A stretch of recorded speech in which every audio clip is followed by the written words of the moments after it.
जैसे आजकल जो ट्रेंड चल रहा है कि बच्चे क्लास 8 से क्लास 9 से जेई का प्रिपरेशन कर रहे हैं प्री फाउंडेशन बैचेस में, मेरा क्लास 9 10th ऐसा था कि मेरे को सुबह स्कूल जाना है, स्कूल से वापस घर आना है, जल्दी जल्दी लंच करने के बाद तुरंत पहले क्रिकेट खेलने चल जाना है, वापस आना है, थोड़ा बहुत पढ़ाई करना है। और मेरा एक ही एम था बाबू कि हमको क्लास में जो मेरा रैंक मेंटेन्ड है, कि हम कभी सेकंड होते थे क्लास में, कभी थर्ड होते थे, तो वो रैंक मेरा मेंटेन्ड रहे। बस इतना ही एम था। कुछ मेरे को कोई जानकारी भी नहीं था कि क्या जेई होता है क्या नहीं होता है। और क्लास 10th में बस एक ही एम था, क्लास 10th का बोर्ड एग्जाम अच्छा हो जाए। ये मेरा क्लास 8 9 10 था। ठीक है, तुम्हारा क्लास 8 9 10 कैसा था? मेरा क्लास 8 9 10 तो बहुत मतलब नॉर्मल सा ही था, जैसा हर बच्चे का ही रहता है। अब स्कूल जाओ सुबह, फिर वापस आओ। मेरा तो ट्यूशन भी होम ट्यूशन था। मेरी ट्यूशन टीचर आती थी, वो पढ़ाती थी, वो मैथ साइंस पढ़ाती थी, बस हो जाता था। और मेरा तो इतना मतलब बाहर की दुनिया से मैं इतनी अलग थी कि मैं वहाँ जाकर भी नहीं पढ़ती थी, मैम मेरे घर आकर मुझे पढ़ाती थी।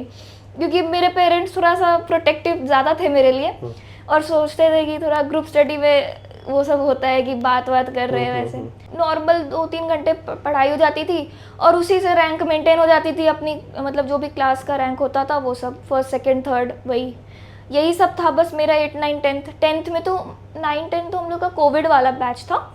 लेकिन 10th में मेरा 2 एग्ज़ाम हुआ था, टर्म 1 टर्म 2। उसमें टर्म 1 पहले हुआ था, वो दिसंबर के टाइम हुआ था, और हम लोग को पहले बोल दिया गया था सीबीएसई से कि नेक्स्ट टर्म वो हो सकता है, वो नहीं भी हो सकता है, तो देख लो अब तुम लोग को प्रिपरेशन कर लो दिसंबर तक।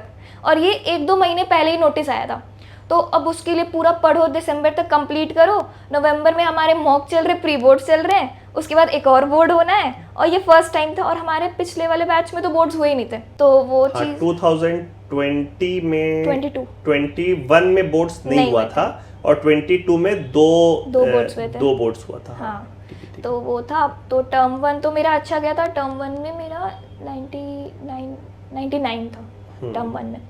उसके बाद फिर मेरे को बहुत बूस्ट मिला था, कॉन्फिडेंस, मतलब अच्छा लग रहा था बहुत।